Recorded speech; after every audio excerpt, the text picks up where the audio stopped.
Welcome classic rock fans and welcome Patreons to my first Patreon podcast of December. Also, I apologise for the banging in the background. We're having an extension built to our house, so there's a bit of noise going on from that, and I hope it doesn't put you off too much. Now, with Simon and Garfunkel, there's something very special in that combination of Paul Simon's words and sentiments, lyrics, and that angelic, soaring voice of Art Garfunkel. Many people have said that they feel Art Garfunkel is kind of a passenger. Yes, he's not the songwriter, but let's be honest, his voice adds an ethereal, almost another dimension to those Paul Simon songs, a bit like David Gilmour's guitar to Roger Waters' concepts and lyrics. So it's always interested me, this feud that has existed between them for many, many years now. So I thought I'd look into that a little bit, do some research and share my thoughts with you. This band have shifted over 100 million records over the last 50 years. But, for me, without Art Garfunkel, it's just really missing a key ingredient. I mean, for example, the way he sings April Comes You Well, his voice added to Scarborough Fair, of course, and that lovely angelic interjection in the song Overs, it just it gives you, chills. It really is absolutely wonderful. Not to mention, of course, for Emily, wherever I may find her.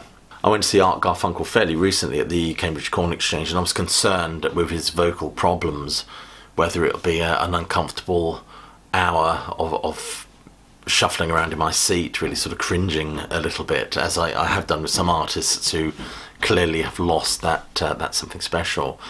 But I must admit, I needn't have worried. I mean, his voice sounds absolutely wonderful, absolutely wonderful. I mean, he said himself his voice is 98% returned to what it was.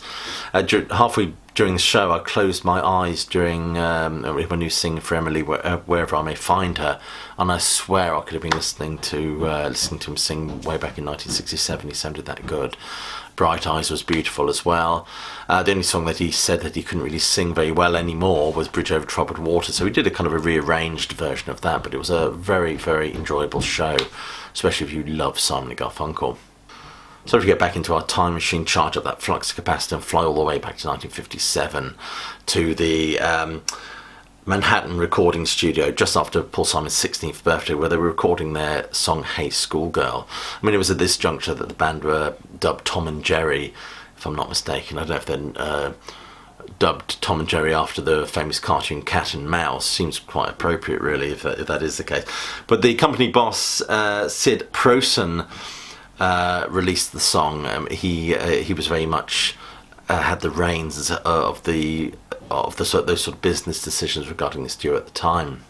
The song incidentally reached number 49 on the Billboard charts, but there was some friction already between the pair, especially after Sid Prosen had approached Paul Simon to record 2 songs on his own without Art Garfunkel. Now, Paul Simon neglected to tell Art Garfunkel about this, and Art Garfunkel just felt betrayed. And this betrayal metamorphosizes into this simmering resentment that just bubbles away for years. In fact, in his memoir published in 2017, Luminous Notes from an Underground Man, which he read from in concert when I saw him, he wrote that he would always remember Paul's betrayal. They were just 16. I concluded in an eighth of a second, and the friendship was shattered for life. I never forget, and I really never forgive, he said, adding the subtle dig. Paul won the writers' royalties. I got the girls. So you can see that there was this animosity started to fester very early on. I think Art Garfunkel was also very aware of the power imbalance between them. Of course, Paul Simon was the songwriter. He got all the songwriting credits. Maybe not so much the girls, if you could believe Art Garfunkel. Art Garfunkel, of course, felt he was like just the singer, almost perhaps a hired gun, to be honest with you. Eventually, the duo move away from their Everly Brothers influence or infused sound to something that embraced the contemporary folk scene. Of course, we're talking Dylan was emerging at this point, 63, 64. He was becoming quite huge. And this was a huge influence on Simon and Garfunkel, Paul Simon, his songwriting and delivery as well. Of course, they emerged into Simon and Garfunkel. They released their first album, Wednesday Morning 5 a.m., which did not do particularly very well, but it did contain a little ditty called Sounds of Silence, a nice little acoustic rendering which really sparked something which captured the imaginations, I think. But of course, it's their next few albums. The Sound of Silence, which is a wonderful album that I should do a classic album review of. I think it's Richard Cory, Most Peculiar Man, songs like that on there. Wonderful, wonderful album. Parsley, Sage, Rosemary and Thyme, and of course they did the soundtrack to The Graduate. These were hugely popular and sold very, very well. It also included a rendering of The Sounds of Silence with full band, some superimposed electric guitars and all that sort of thing, which really gives it... it's not... it moves away from the very ghostly, enigmatic quality the original had to giving it a little bit more oomph, shall we say. And it's about this time I think Dylan is starting to go electric as well. But Paul Simon's a sensitive guy and suffers from mental health issues, suffers from depression. When asked for his biography why he suffered from depression, all the things that bothered him, it was not being tall enough, not looking the way he wanted to look, not having the voice I wanted, not being in control of things the way he wanted to be. These are the sort of things that bothered him. He recalls in his biography a photo session with him and Art Garfunkel, where Art Garfunkel turned around and said to him, "No matter what, I will always be taller than you." Ouchie. Even the band's manager at the time, Mort Lewis, was concerned about the growing rivalry between the two of them. It seemed, he said, as if they both wanted what the other had. I think there was an element of Paul Simon was concerned that people saw Art Garfunkel as the star because he primarily sang the songs, and Paul Simon was being seen as kind of a sideman, really. In fact, I saw an interview with Paul Simon in the 1970s for British TV, where the presenter says, "How do you manage to write these songs about Art Garfunkel?" And a visibly annoyed Paul Simon says, "Art Garfunkel wrote none of the songs." She then says, "Is this generally known?" He says, "Yes, known by everyone but you, apparently." You can check out that interview on YouTube. It's quite interesting. There was also Art Garfunkel's movie career. I mean, they both starred in Catch-22, but Paul Simon's part was cut from the movie. But of course, Art Garfunkel went on to make Carnal Knowledge.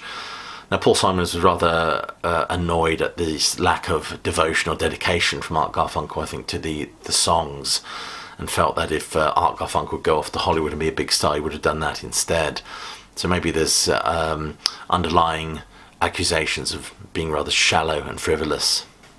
In terms of Art Garfunkel making Carnal Knowledge, Paul Simon expressed his dislike of the idea. For example, if I may quote from the biography, "He knew how I'd feel, but he did it anyway," Simon says.